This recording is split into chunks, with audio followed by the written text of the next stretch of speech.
Welcome to Peel and Reveal, the podcast where we share stories about joy, purpose, and self-discovery. I'm Anneli Näs, and today I'm thrilled to introduce Dhruv Wasu, a multifaceted spiritual guide whose warmth and wisdom radiate to everything he does. Dhruv grew up in India, surrounded by the devotional sounds of Kirtan, which shaped the foundation of his spiritual path. Now based in Ubud, Bali, he's one of the key figures at the renowned yoga barn, where he shares his expertise as a yoga instructor, meditation teacher, and Reiki Grandmaster. But that's not all. Dhruv is also known for his sound healing sessions, which offer a unique blend of tradition and deep spiritual resonance. Whether you're seeking to align your energy, explore meditation, or simply find balance in your life, Dhruv's guidance is like a guided tour to your inner universe. Oh, and did I mention he's also a wicked badminton player? Let's jump in. Here's my conversation with Dhruv on his path, his practice, and the lessons learned along the way. Welcome, Dhruv. Thank you so much for having me here. Very glad to share this time with you. It's a real honor. For reference to the people listening, I actually attended two of Dhruv's meditations when I was back in Ubud, so I've got to experience a glimpse of this inner universe, and I'm very excited for having this conversation. And I kind of want to start in the beginning. I mean, you grew up in India with like Kirtan as part of your growing up, and I just got introduced to what Kirtan is. Would you mind starting off first by like sharing a bit what Kirtan is, for people who don't know about it, and then just tell us in general about your background growing up? Yeah. So, starting with, I grew up in India. Very blessed to have surrounded by Kirtan, yoga, and like the philosophy is everywhere, like in the home. I'm very happy to have the parents who added a lot of knowledge in my career. And so, Kirtan, this word comes from a Sanskrit word which is Mhm. kirti. Okay. Kirti means to praise the divine. So kirtan comes in bhakti yoga. So there are different kind of yoga. Bhakti is devotion. So there is a beautiful saying: without emotion, there is no devotion. So whenever we are Mm. in the kirtan, we bring that emotion. We come together like a family. In kirtan, what happens is there is a one who is leading. So we chant different kind of mantras. So what is a mantra? Mantra is a combination of two words, man and tra. Man means mind, tra Mm. means technique. A technique to calm the mind is a mantra. So there are a lot of Mm. mantras you might have heard when you were here in Bali listening to the kirtans. Om is one of the mantra. Shanti, Shanti, Shanti is a mantra. Vaheguru, Hare Krishna, and much more. And mantra can be more than Sanskrit language. It's not limited to the Sanskrit language. So in Kirtan, there is one leading, chanting, it's called calling, and whoever is in the audience receiving it will respond. So Mm. Kirtan is like a static practice where we all come together, we sing the songs, we praise the divine, we use different names and music. In Kirtan, we use like ancient instruments like harmonium, which is kind of like keyboard, piano. We use like different kind of drums, which is tabla, and much more. So in Kirtan, people come and sit in meditation, receiving that energy which is around the room. Some people chant it together, some go crazy and dance. So it's a very beautiful aesthetic practice. Whoever is listening, if you haven't tried Kirtan, I would highly suggest to try Kirtan. It's a very beautiful practice. And actually, Kirtan is such a meditation. There is a word which is called mast kalandar. So once you are in Kirtan, once you go deeper with the mantras and chanting, it's exactly like, have you seen someone who is drunk, Yeah. who doesn't give a damn about anything? Who's just in enjoyment, in a static state. That's what happened once you connect with the mantra, once you Mm. connect with the music. It's such a beautiful practice. Yeah, I really I had never been to Kirtan before I came to Ubud this summer, and I think I ended up going to 3 or 4 because I absolutely loved it. It was such a, Yeah, I mean, I didn't know what you were saying now about it, which makes a lot of sense, but like that shared feeling of community and like I think the mantras also put you in I don't know if it's the correct word, but a bit of a trance state. So you're like you're perfect. so filled with it, and yeah, it's an absolute beautiful experience. Yeah, it Yeah, raises your vibration. It's a yeah, beautiful yeah, practice. yeah. So growing up with this sort of practice around you, like what was that like? Was it you mentioned your mom and dad? Was it like your entire family or? Yeah. So actually, my grandfather, he dedicated his whole life to Kirtan, chanting the Mm. mantras, and he's still doing it. He's 84 now, and he's still full on rock and roll. So, um, having this around, I grew up with my mom. So having this around, I was practicing this music, this Kirtan, and I was participating whenever I had opportunity as a kid. So saying that much, I was actually in badminton. I Mm. was full on in badminton. I was playing sports. I played that for 8 years. But while playing sports, I was interested in yoga, meditation, kirtan, because it was actually helping me to be in Mm. balance. And in sports, when you play in high level, you need that focus. You need that temperament when you are playing those intense matches. So yoga, meditation, this was a part of my life back then. But I took a journey and I came to Bali in 2019 actually to dive deeper into this more. And Mm. the the Dhruv I felt after doing those practices, the things I resonated with, the community I have came across, it's completely different. It's so unique that I can't express in words. It's just like experiencing it. Mm. So then from there, I dive deeper into this, and my journey is still going on. Mm. Wow. And I mean, I think there is probably a lot of people who come from more of a sports background and maybe don't really understand that value of like the calm and the balance and the focus that you can get from yoga and stuff. Can you go deeper into like what that has meant to you and like how you utilized it during that time? It was very helpful to see the inner world.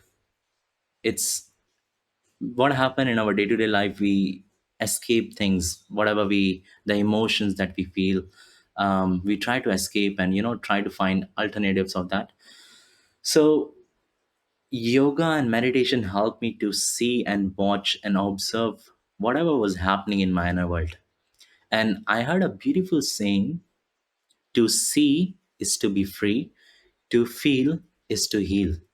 And that really Mm. resonated with me because it's very important to see whatever is happening in the inner world. It's very important to feel well. Things comes up like emotions. So that's what it helped me the most, to see whatever is going on in the inner world, to connect deeper with myself and Mm. to experience that peace within. Actually, you might have heard, like, in yoga practices and meditation practices, everyone says like everything start with yourself. Mm-hmm. And since before hearing that, searching everything, searching outside.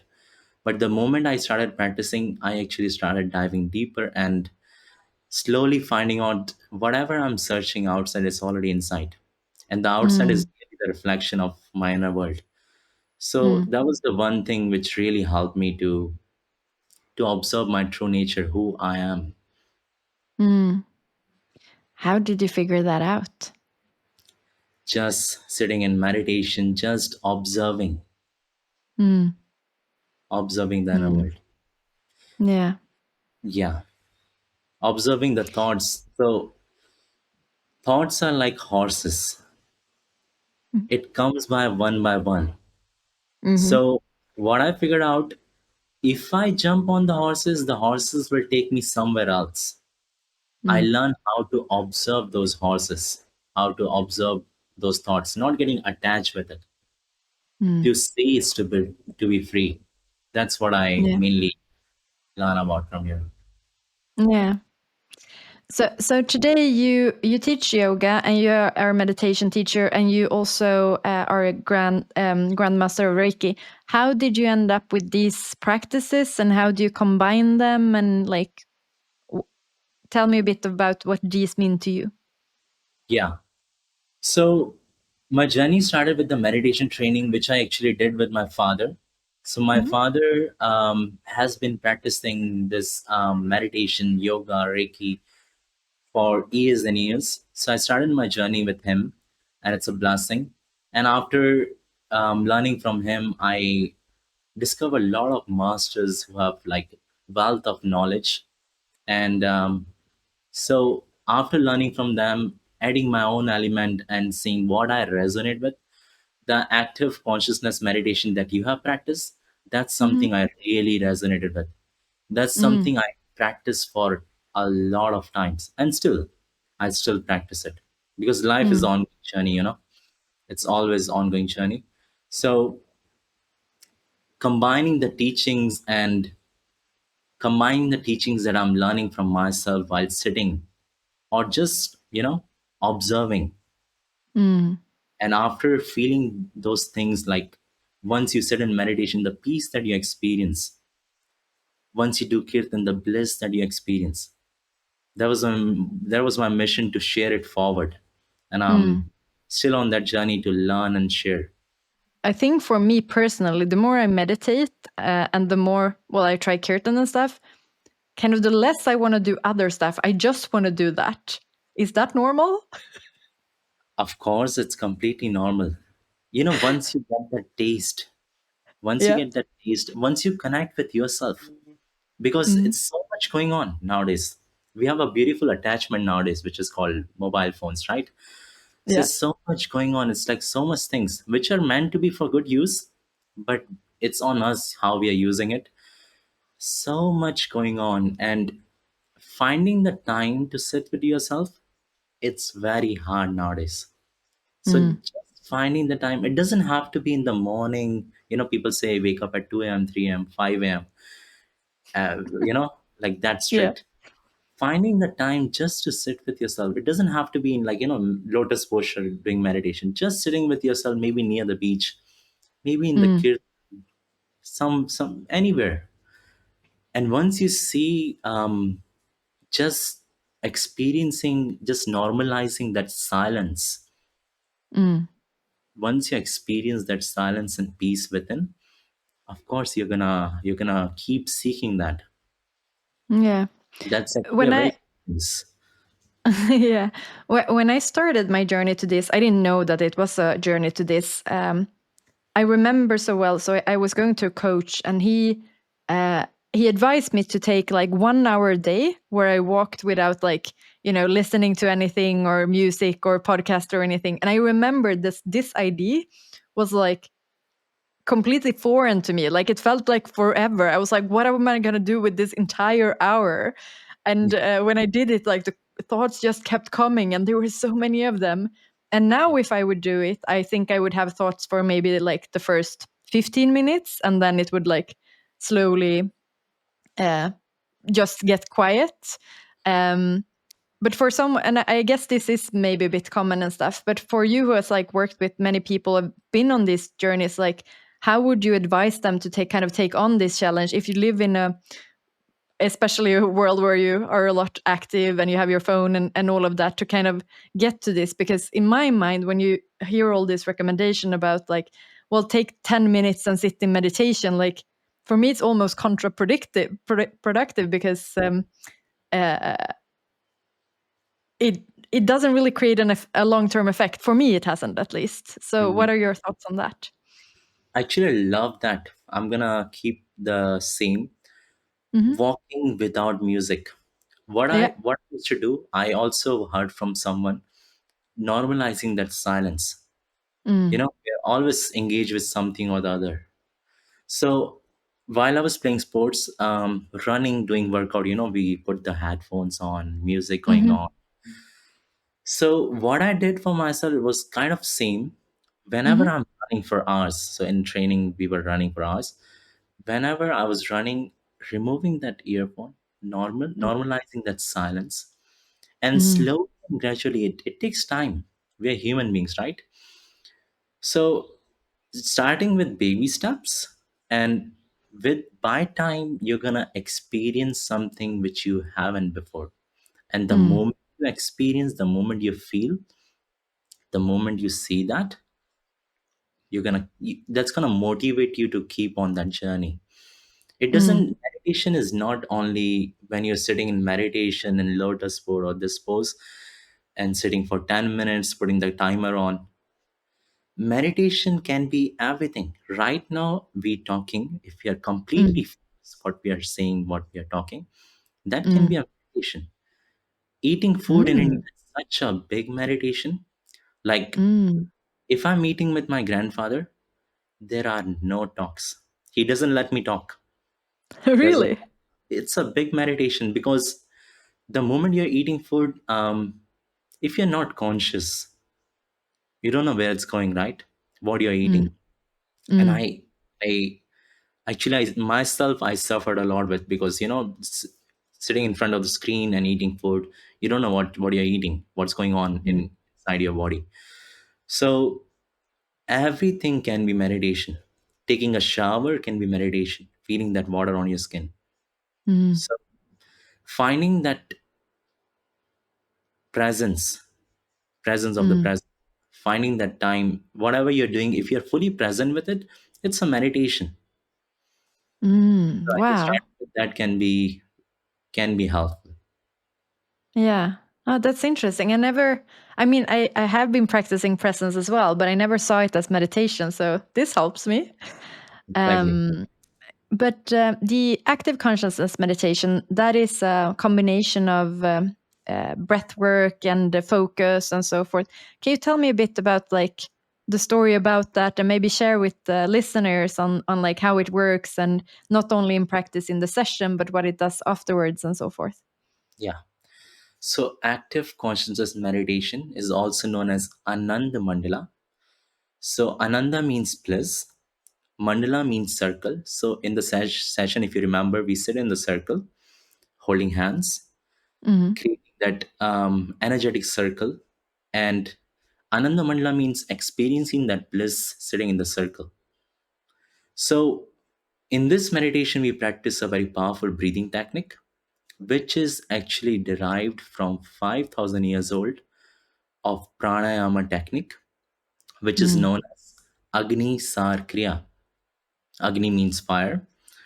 So this particular breathing technique, once it's done, it helps to activate the Kundalini Shakti, which is life force energy, which is actually equally present in each and every one of us. But most of us are not aware of it. This breathing technique also helps to align all the energy centers, which we call chakras. So the meditation is a combination of breath work, Agnisar Kriya, focusing on the energy centers, the seven major energy centers. And once you go deeper with the breath, physically, mentally, emotionally, spiritually, it helps to activate the body. Physically, you experience different kind of sensation, vibrations, energy moving inside. Emotionally, emotions comes up, the emotions that we have been accumulating, the things that we might be putting under the carpet, consciously, unconsciously.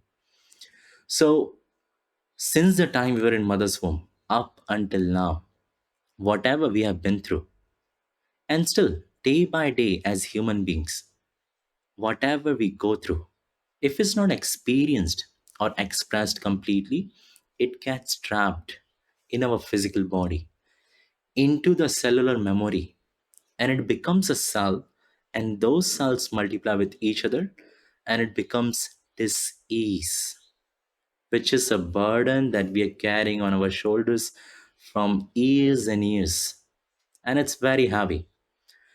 So, this meditation gives you a chance to put it down, this burden that we're carrying. It gives you a chance to express these emotions. Whatever comes up in this meditation, I mentioned in the session, you are completely safe in this space. Feel free to scream, shout, tears, laughter, any emotions, any moments. It's very important to express. And you might have noticed in the session, people express, they open up, and which is very healing. It's very important to express. Yeah, yeah, it really is. And I mean, you're talking about now, like if something happens, if you don't experience it, it kind of gets caught in the cells. I mean, it's a great way to come to your classes and like release it and get it out there. But is there anything we can do in normal life to make sure that it doesn't get stuck? I'm going to come here, but that meditation is more than releasing. Mm, So, what happens like with a lot of people and a lot of people who are starting like doing meditation, finding difficulty with the thoughts which is coming in, and having hard time to focus. So in this meditation, when we breathe, when we go deeper with the breath, so whenever someone is guiding you to come back to the breath, whenever you're focusing on the breath, you are in the present. Because if you mm. think you can't breathe in future, also you can't breathe in past, isn't it? No. Yeah, that So makes sense. this meditation is one of the easiest way to stay in present, and it makes you lighter. So Mm, it's more than releasing emotions. And coming to your question, what we can do in day-to-day life, rather than escaping, to see is to be free, to feel is to heal. So seeing that, feeling mm, it completely. If the anger is coming, taking a time to express in a healthier way. If any mm, emotions are coming, even if we are in the public, finding that time, maybe going to washroom and expressing. Because if you're gonna hold it, it's accumulated and becomes a burden. mm.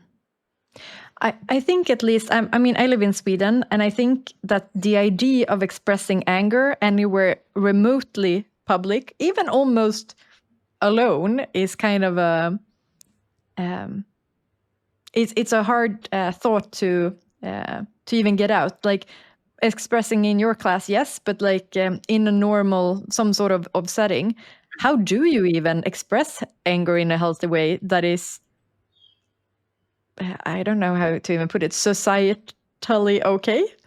Yeah, that's a good question. That's a very good question. So, options. Mm, Option one, having a pillow, mm, beating the pillow of expressing, that's one of the way, mm, expressing, and in the pillow or, somewhere.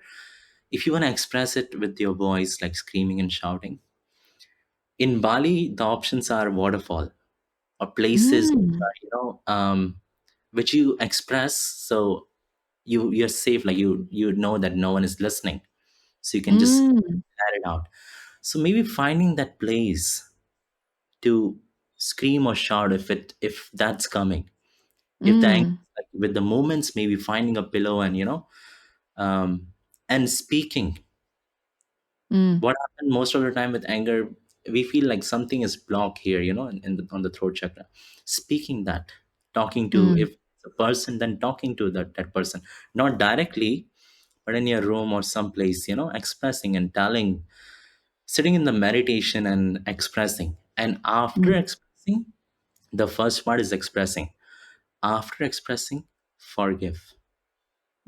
yeah. It's very important, Mm, because anger is exactly like you drinking the poison and thinking other will die. So it's mm, very important to forgive. mm, By forgiving them, you're going to forgive yourself. mm. Yeah. Oh, that's beautiful. I really have to find a waterfall here. I don't know if we have any around Stockholm, but I love that idea. I guess it's because like the water is so loud when it's like crashing down, so it like absorbs all the noise. That's what I Um. sometimes. That's what I did to express Mm. something. It feels very good. Yeah, yeah, yeah. I think it has been like very um, opening, like heart opening almost, to be able to do it in classes where it's like allowed, because I'd never like screamed of anger before. Well, I mean, when I was a kid, but that's many years ago. Uh-huh. Um, but to move a bit away from the meditation and go into the Reiki, why Reiki? How do you work with that? Yeah. So Reiki is a very powerful energy healing modality. Mm. So in Reiki, a practitioner practices the Reiki on the one who's receiving, and Reiki has its own benefits. So we have 72,000 energy channels in our body, Wow. which are known as nadis or meridians. 36,000 on the left, 36,000 on the right.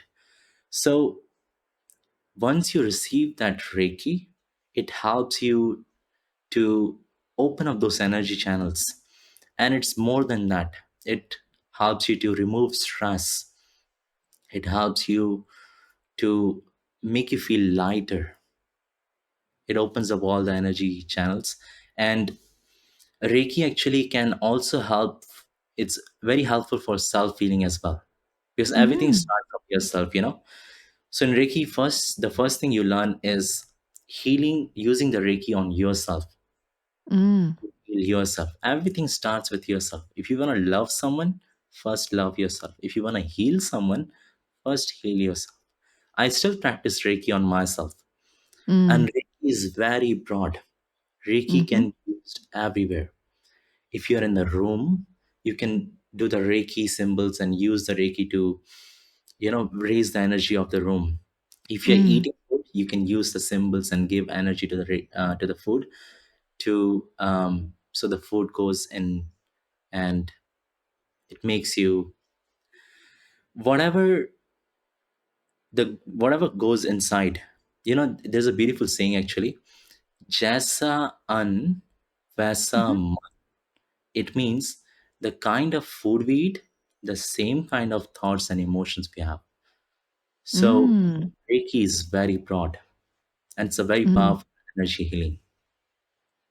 And I mean, as I mentioned to you before, I've been working with some energy healing, but for many people, especially in I would say the Scandinavian countries now, to not broaden it too much, but the concept of energy is, at least how I knew it before, was that it wasn't really a frequency. It was more of a description of how someone appears or something. Having energy in a room was more about the people in the room. Like, it wasn't in all things and in all beings and everything.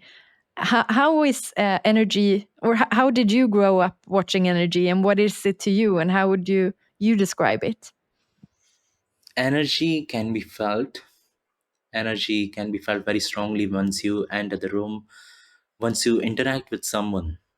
you know when Mm. someone is open to receive that, you can also experience. So receiving the Reiki, sorry, I'm coming back to this also. Mhm. Receiving the Reiki, for that you have to be open.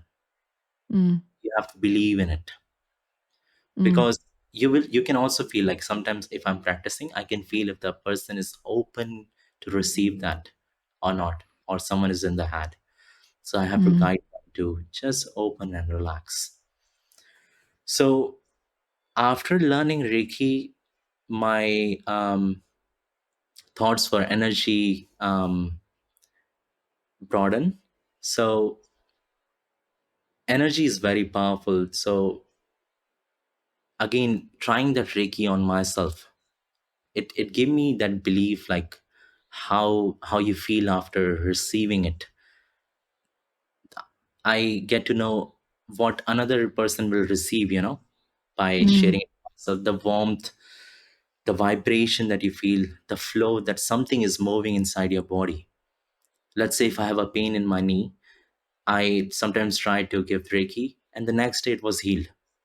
So Mm. by experiencing this all, I would say it's very powerful. Mm. You have to Wow. experience that by yourself. It's energy is a thing. I think it's very hard to express with the words. It can be felt or experienced. Mm. Uh, this may be a very weird question, but uh, I think I sometimes can confuse like dopamine or adrenaline or like the signal substances. I guess that's what it may be called in English, with like energy and frequency. If you know what I mean. How do I know what is, or is it connected somehow? Do you have any thoughts on that? Dopamine and energy. Dopamine and adrenaline, and like we have all these hormones: dopamine, adrenaline, oxytocin, like all of them, like are they somehow connected to energy? I think I don't know much about the other, but I know a Mm, little bit about dopamine. So I mm, think can be you can feel that dopamine, you can experience that while receiving the Reiki. Um, Once you're in a good state, once you're removing that stress, I think it can be a blockage to this all what you experience. Um, I think it can. I think it's more than that. It's more than dopamine. I don't know much about that in the scientific terms, but mm, maybe dopamine is temporary. I don't know. mm. But while That you makes sense. receive the Reiki, I think it's more than that. You experience those things even after weeks and months, and it Mm, helps you to stay in that vibration. And once you come in that, once you raise your vibration with that, it helps you to attract those things, those peoples in your life. mm, that's beautiful. We talked a bit about meditation and Reiki now, and I want to know a bit about your relationship to yoga. And I think I just took a yoga teacher's training this summer, and I know that my teacher hates the word. What type of yoga do you practice? But I kind of want to ask, what type of yoga do you practice? Why does your teacher hates? Sorry to ask. Well, he says that all yoga comes from hatha yoga and raja yoga. So Yeah. most of the practices today are hatha, are derived from hatha yoga. So that was his, like, everything is the same if you look at type, kind of. Nice. Interesting. Yeah. Um, I have done my yoga trainings. I have learned in India as well. And Hmm. coming to Bali, I have did like, which is called 500 hours yoga teacher Hmm. training, which was an interesting concept for me. So the yoga styles I resonated with is Hatha, Hmm. Vinyasa. I also love Yin. Yin is a very beautiful practice to come to yourself. Um, Restorative is a very beautiful practice to relax and let go of all the stress that you're carrying. And also, there is like a lot of yogas nowadays. Power yoga, hot Hmm. yoga, and all Yeah. of this. So I have tried like whatever sounds interesting. Acro yoga, where you're flying in the high. Um, yoga with the bells, like where you are using the bells to the yoga. Oh, that one I don't know about. I think it's called aerial yoga. Yeah. Hmm. So Hmm. it's fun. You should try. Okay. So I can't pick one, but this all styles has its own benefits. And if you want to build strength, then you can go to a power yoga. If you want to flow, go to a vinyasa yoga. If you want to go with alignments and slow with traditional style, you can go to hatha. So Mm. this are the practices depends on how I'm feeling today, what I need today, getting in touch with myself. So I practice different kinds. Oh, wow. Okay. Interesting. So if I would go back now and I would meet, like, we say 15-year-old Drew versus today, like, what would you say is the biggest things that this path that you have been on has taught you, or maybe revealed about yourself, or changed about yourself, or what is that journey? That's a beautiful question. I would say the one thing which really helped me in my path is I became more open. I, Mm, you know, being in the head is like thinking about what others gonna think of you, or being in that spotlight effect. And I think living life to the fullest happened after I started this journey, seeing, meeting people, the community, receiving that love, sharing that moments and love. It helped me to become more open. If you Mm. see when he was 15, he wouldn't be able to do this, right now, smiling and, Mm. having good time. So being open to whatever comes in the journey and much more. Yeah, Mm. helped me to Wow. became myself. Mm. Mm. And I mean, taking your class, for example, at the yoga barn and so forth, it's so fun to see like the passion you have when you're like guiding that, and the room is like there is so many people in this room that has come to your classes and stuff. What do you hope that other people will get from you holding those classes, and what do you hope to share with the world? Yeah. So if you remember, you have came to the class. I Hmm. always start with jokes. So whenever I was Yeah. thinking of starting sharing the meditations and yoga, the first thing was to make it lighter, make it fun, not serious. Because what's happening nowadays is everyone coming in the room being super serious. We're gonna do yoga and meditation. Then going home even more serious. No one is smiling or laughing. You just see serious faces. My first thing was to make it lighter, to make jokes. With that, I am enjoying it a lot, and others enjoyed it too. So it becomes lighter. Mm. So once it's become lighter, they can open to the practice a little bit more. They can dive deeper. They can connect with me. I'm not someone who is, if I actually don't call myself teacher, because I'm just sharing Mm. what I have learned. Mm. So connecting with themselves on the same level, on the same page, that we are just, human beings. And if they can experience, if they can even experience 1 or 2 minutes of that, the moment, if they're there just for 1 or 2 minutes, I think it's a success for me, and I was able to Mm. share. Mm. Wow, that's beautiful. Yeah, I remember you saying that there was a joke, something related to, well, what you were saying, that we're all so serious, and kind of like, in a way, all these practices is about living more, and we're coming there and we're like, now Yeah, I'm gonna, focus yeah, on living. yeah. Some people have experiences, some people might have heard from someone, that, oh, there was a practice that I was able to release emotion, I cried or I screamed. So in the mind, some people have, oh, am I gonna cry, or Mm. what's gonna happen in the room? So making it lighter and explaining the process helps. Actually, I would Mm. love to know, how was your experience with the meditation? Mm. Yeah, so I did it twice, and if I remember correctly, like both of the times, my so what you haven't shared now in the podcast is that while you're breathing, you're focusing on the different chakras, or you said it, but not the combination of them. And then in the lower chakras, for me, it wasn't that much that happened. It was just like a very kind of calm sensation, like I was just very present. And I was also surprised how I managed to focus on the breath for so long, because you do it for quite some time. But then when we came up to the throat, I remember the first time I screamed, and the Uh, second time I cried. And then there was this feeling when we got up to the head that was like, it's hard to find words for it. It wasn't like complete bliss, but that there was a very, what you're saying with the lightness, like there was a sensation of lightness mm, uh, that was very like I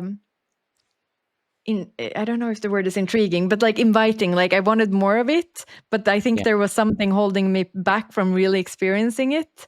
Mm, But most of my emotions were stuck in the throat. yeah. Yeah, First of yeah, but all, it was a beautiful. thank you for Yeah. coming open. um, yeah, to express those emotions. Yeah, yeah. Actually, No, every it's time, a sorry. sorry, I will let you go, please. I was just gonna say it's a beautiful practice. Yeah, thank you. Actually, I was saying every time you do this, it's different experience. The Mm, two times you did, and I have done a lot of times, and every time it brings out whatever is needed at that time, mm, and that was exactly whatever was needed for you. mm. You know, so yeah, Yeah, it brings out whatever is needed. yeah. So one thing that I can't help but realizing talking to you is that you feel so calm and together and I mean warm and all of that. Have you always been like this, or is this also something you developed through your practice? Actually, not always, always. Um, Thank you for saying that, and likewise, of course, you're also calm and all together. It took me quite a it was quite a task to come to that center, and it helped. 100% yoga and meditation, I can say, I can give credit, it 100% helped me. um, while playing sports, it requires a lot of temperament when you're on the court, when people are watching you. When you're playing, the nerves are high. So I was not always like this. I used to be you know in the head, and what's going to happen, what happened in the past with the matches, this and that. So coming to the center, you might have heard it thousands of times. That's the key. Coming Mm, to the present, mm, that's the key. mm, In those, like now, if I connect with my breath, I'm in the present. And once you're in the present, there mm, is anxieties, there is no nervousness, there is no past and future. So that can calm you down, and that can bring you all together. So mm, 100% with the time and experience, it's yeah, it's still growing, still learning. mm. Do you ever, I mean, if you didn't used to be like that, do you ever miss the person you were before? um I mean, I'm the same person exactly, just I'm getting in touch with myself more, and what I really want to be. Mm. Like that Dhruv who used to play sports, it's still playing sports. I actually played today, this morning. Ah, nice. I'm still the same. It's just learning and improving. That's what this Mm, life is about. So mm, just improving, and I'm very happy with that Dhruv. That Dhruv has to be there where he was to be mm, here, and where mm, it's completely right timing and right place. So mm. it's here. It's the same Dhruv. Yeah, yeah. I think the reason why I'm asking is that uh, well, I can't say for all of the world, but around here there are so many people who suffer from depression, anxiety, performance. The word that you said when you have to go into a game, Yeah, that they are nervous about performing. We have like more other types of diseases like ADHD. We have so many people with obesity. Like basically, there is so much sickness around us, and yeah, I'm not saying, I'm kind of almost thinking, but I'm not saying that becoming present and meditating can heal it all, but it can heal a lot. yeah, Yet sometimes I find almost that it's so simple to just say the only thing you need to do is become present and all will go away. What would you like add on to that argumentation so more people would understand that it actually almost is like that? yeah. I would start with what's gonna go if you try. You know, Mm, like doctor says, take your medication. Yogis will say, take your meditation. And if you're trying the medication already, why don't you try meditation? It might yeah. work. You know, so giving the time, staying consistent, 100% can help with Mm, anything. Bringing mm, that discipline and consistency, even with your work routine, even with whatever you're doing in life, even with the meditation and yoga, being mm, consistent and showing up for yourself. That's what self-love is about, showing up for yourself. And what's gonna go if you try? So Mm. just trying. There are a lot of meditation yoga is not limited, as we Mm. talked. There is like beautiful meditation which is like where you laughing yoga, if you have heard. There are beautiful Yeah, I actually have heard. I never tried it. practices. There Mm. are meditation where you in the swimming pool you lie down. There are people who are supporting you. In yoga, Mm. I've seen. I've So tried that. you tried that. How was it? It was amazing. Yeah, there are a We lot of danced in the water as well. yeah, exactly. So there are a lot Yeah. of things, and nothing's gonna go if you just try. And Mm. once you're consistent, once you're in the present, and not taking stress about the future and what happened in the past, not getting frustrated, and learning how to stay calm Mm. in the situation, like if you miss a flight, if you miss a train, or you know everything happens for a reason. Accepting that everything happens for a reason, it's gonna actually help you already a lot. And there Mm. are a lot of research which has been done. Mhm. Once you don't take that stress and all, you accumulated those things. Once you learn to stay calm and relax altogether, it can help big time. Mm. So Mm. just try. Beautiful. So I think we're soon to about to wrap up, but is there a question or an area or anything that I haven't asked you about that I should ask you about? Hmm. Actually, as we are doing the podcast, what I just got in my mind, Mhm. I would like to ask you, if for the viewers and for the listeners, if you can give a advice, something, one thing that you experienced from Bali, from yoga and meditation, and Mm. I would also add something. Oh, interesting. Okay, give me a second. So I think up until Bali, when I've been on this path, I've been doing it a lot on my own. So I've been like going to classes, I've been trying meditations. I have sometimes been discussing stuff with my friends and so forth, but I've mostly been doing a lot of the practices myself. But coming to Bali, I had actually the advantage also to have a few friends that were there at the same time as I was. So we ended up going to a lot of things together. And then there was also another type of sessions like kirtans and some other activities. So the difference between kind of working on a healing path previously was a lot about me trying to heal myself. But Mhm. in the Ubud community, it was about us trying to heal us, kind of. And that made it, that created another level that I haven't really felt anywhere else. And I'm not sure if it needs to be in Ubud, but I think like what I would advise people to is to like not only go on this path on your own, but like, try to not force people because you can't force people, but try to find a few people that you actually connect and go on it together and not only talk about it, but actually experience stuff together. So I would say that is probably one of the advices I would take. The second time I was in your class, I was actually with one of my friends. That's beautiful. I Yeah. love it. Thank you for sharing that. Love it. Mm.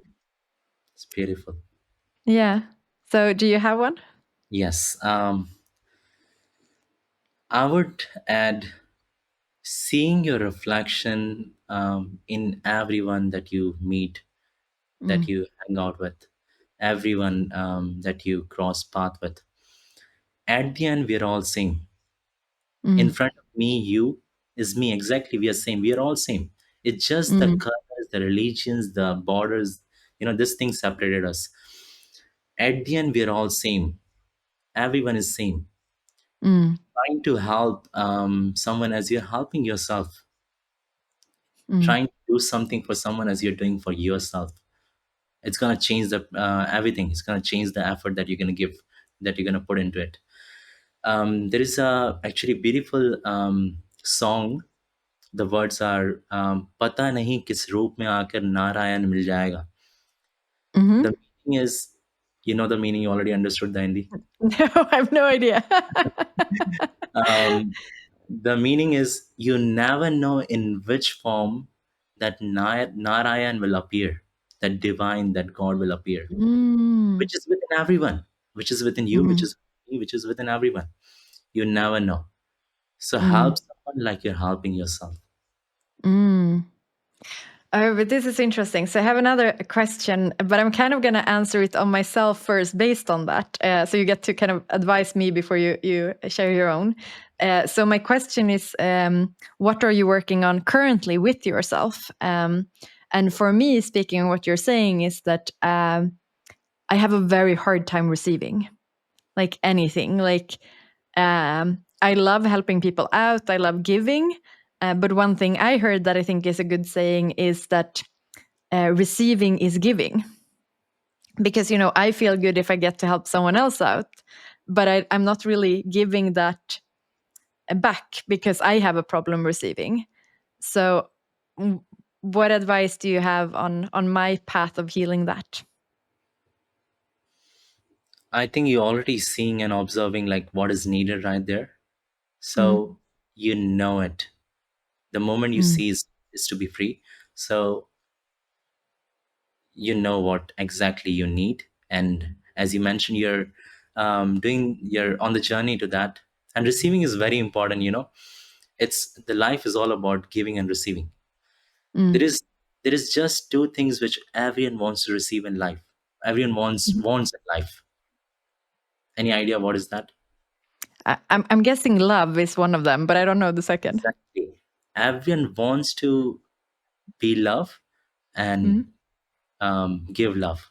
Everyone. Mm. Mm. So it's the two sides of the coin. If you're giving, Mm. you also be open to receive. And I also learn, Mm. actually, still I'm also on the same path, receiving. It's Mm. for some it's easy to give, for some it's easy to receive. Balance is all about Mm. life is all about balance. Mm. Yeah, nice. So what else are you working on right now with yourself? Yeah. um what is coming on my mind is surrendering, letting Mm. go. Letting go is Mm. something which I was working on, which I'm working on, and I think I will be working on. Um, it's there's a in yoga philosophy there is a um, philosophy about Ishvara Pranidhana, which is Mhm. about surrendering to that divine, believing Mm. everything is gonna be a okay.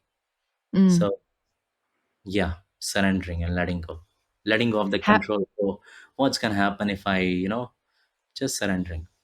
mm. Do you have any examples of how you're practicing that or trying to do that? Um, Examples. Let's say the same example. If my flight got cancelled, Mm. um, surrendering at that moment rather than getting in panic. Um, Mm. Actually, that happened to me, so that's why what I've experienced, I'm telling from that. Yeah. So surrendering in that situation, and understanding that if you're gonna think, if you're gonna be in head, thinking of what happened or now what's gonna happen, it's not gonna help. Accepting the fate and just surrendering and focusing on the solution Mm. rather than thinking of that's already past. So I think basically coming to the present. I think it's Mm. related to surrendering, coming to the Yeah. present. If I'm gonna be Mm. attached with the past, what happened, it's gonna create troubles. So I Mm. think coming to the present. Mm. That makes sense. Yeah, I know what you mean. I've always had an easier time focusing on the future than the past. So when I'm trying to return to the present, it's a lot of me not trying to make up a lot of goals and plans and all of that. I'm returning back, and I'm still working on that. I'm a every other day person. One day I'm like, oh, today I'm very present, and then the next day I'm like, oh, should we do this or that, or and so forth. That's what makes us human. It's an ongoing Yeah. journey. Yeah. Yeah. I kind of like, I have one final question about your childhood with like growing up with Kirtan, because I'm so curious on like, because in Ubud, there was sessions where you could go and have like Kirtans. How is like Kirtan when you grew up? Was it more like that you played with your family every Sunday, or was it still more of a organized thing, or was it just like people randomly coming together, or what's the kind of the natural formations of Kirtans? Yeah. So as I mentioned, I grew up in India with my mom. So um, in India, the religions are practiced like very profoundly. So I grew up in Sikh religion. Um, so in that religion, like there is a temple called Gurdwara. So my mom, my mom is the one who used to um, guide me into like there is the event gonna happen. And there is like kirtans happening. So kirtans are actually happening like every single day in the temples, Mm. every single Wow. day. So listening it, learning the meaning of those melodies, those words that have been chanted. And there Mm. are some times that you participate and you sing in front of, um, and those mantras are like so meaningful. Like once you understand the essence of those mantra and you enjoying the melodies, it's like completely different experience. Mm. Play the harmonium and you connect the vocals with it. It's like it's a meditation practice that you're learning when you're growing up. So I'm like very blessed to grow up in that surrounding to learn and practice those mantras and singing the kirtan. And it Mm. was, it's such a beautiful memory that I'm carrying with myself. And actually Mm. still I'm still learning because life is always about learning, I'm still a Mm. student. Yeah. So if in my room, it's right now, here is one harmonium, here Mm. is drums, which are tabla, and on the bed there is like flute, which is called Awesome. bansuri. So what I Mm. do, I wake up and I get in touch with myself. Okay, today I want to play harmonium. Today I want to play. Mm. So music is such a meditation for me and for Mm. most of the people, So these are the practice I still do, and I am still learning kirtan. Mm. I love that. I also just realized when you were sharing this that we never talked about your sound healing sessions. So how did they come about? Was that like a development from the kirtans, or? Yeah. So sound healing, in the word that you find the meaning of it, healing with the sound. Mm-hmm. So with the kirtan also, it helps to heal with the sound and mantras. Mantras has its own benefits. In the sound healing, it's a more yin practice. What you do is you lie down, and there are mantras, shamanic mantras. You use the crystal balls. So using the vibration of the instrument to tune in the this instrument of our body is what sound healing is about.